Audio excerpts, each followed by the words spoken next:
नमस्कार, म चाहिँ तायाङ राई। म मारसगञ्जमा बस्छु। म चाहिँ ऱ्यापर हो, म ऱ्याप गर्छु। अरू चाहिँ के छ भने त्यस्तो म भर्खर पढाइ 12 सकेर बसिरहेको। ऱ्याप हान्न सुरु गरेको मैले त्यही क्लास 9-10 देखि हो सुरु गरेको चाहिँ। अनि अब त्यही अफिसियली चाहिँ रबासमा आएदेखि हो। हाम्रो यामा दाइले हामीलाई एउटा प्लेटफर्म दिनुभयो, त्यहाँदेखि पनि अनि सुरु भयो मेरो जर्नी चाहिँ। ऱ्यापको स्टाइल भन्दाखेरि मलाई चाहिँ यस्तो लाग्छ, एमसी भएपछि एकदम अलि भर्सटाइल हुनुपर्छ, जे कुरामा नि अलिकति जस्तो गीत पनि लेख्न सक्नुपर्छ जस्तो लाग्छ मलाई। फ्रिस्टाइल हाल्न जान्नुपर्छ जस्तो लाग्छ।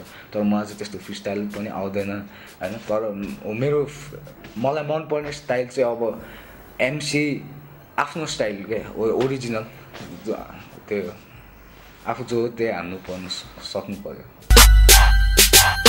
मैले अघि भने जस्तो अब प्याकेज हुनु पर्यो, सबै थोकको भर्सेटिलिटी। मेन कुरा त आफ्नो ओरिजिनालिटी हो हैन।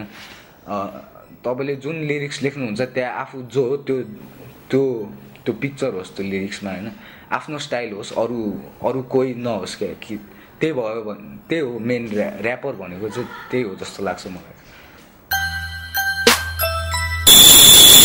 लागि अब भनेको जस्तो तपाईले नेपलाई सुधार्नु छ भने सुरुमा आफूलाई सुधार्नु हैन। आफ्नो ठाउँबाट जे गर्नु छ, म ऱ्यापर हो, मैले ऱ्यापको ठाउँबाट गर्नु पर्यो, मैले आफूलाई तिखार्नु पर्यो हैन, आफ्नो स्किललाई तिखार्नु पर्यो।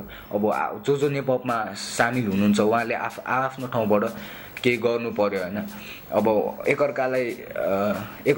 एकअर्कासँग रिस झगडा गरेर पनि केही हुनेवाला हैन। सबैजना पिसमा बस्नुपर्छ अनि त्यही मिलेर गर्नुपर्छ। अनि ओरिजिनालिटी ल्याउनु पर्यो। हामी नेपाली भएर बाहिरको जस्तो ऱ्याप हानेर हुँदैन। हामीले यहाँको जस्तो यहाँ के छ हो त्यो देखाउनु पर्यो त्यस्तो लाग्छ मलाई चाहिँ। अनि त्यतिमा त्यो गरेपछि मात्र नेपप निस्किन्छ। नेपप पनि त्यो रियल के हो त्यही नेपप निस्किन्छ जस्तो लाग्छ मलाई। म चाहिँ अब अहिले जो यहाँ हुनुहुन्छ हैन, म त्यो सबैलाई देख्छु।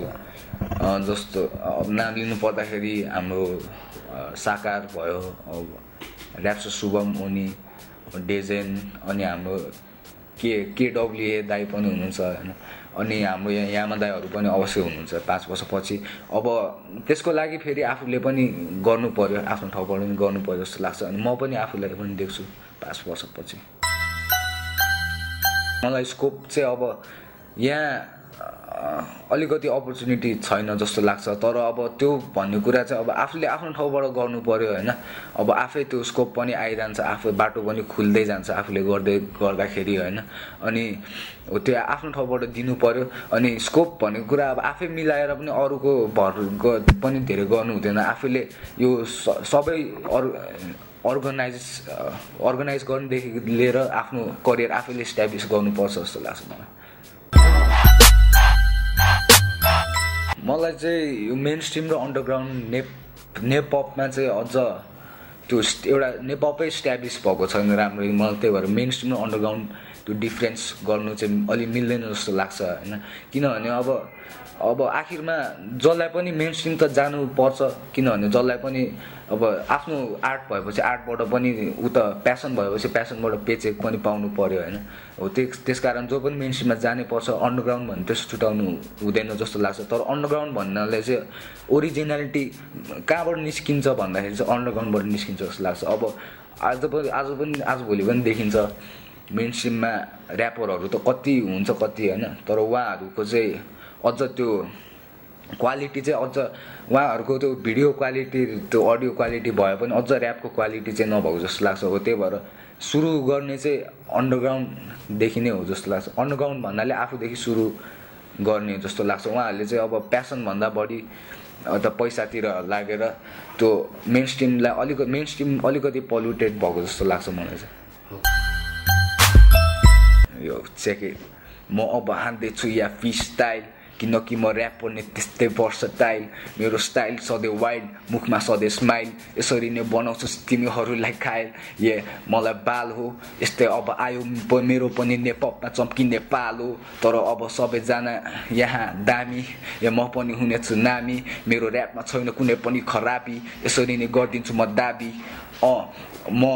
मसँग छ त्यो चाबी ढोका खोल्नलाई अब म बस्छु कसैको पोल्नलाई किनकि म आफूमै रमाउँछु अब म पनि पैसा कमाउँछु सबैलाई यहाँ जनाउँछु नेपप आफ्नो ठाउँबाट बनाउँछु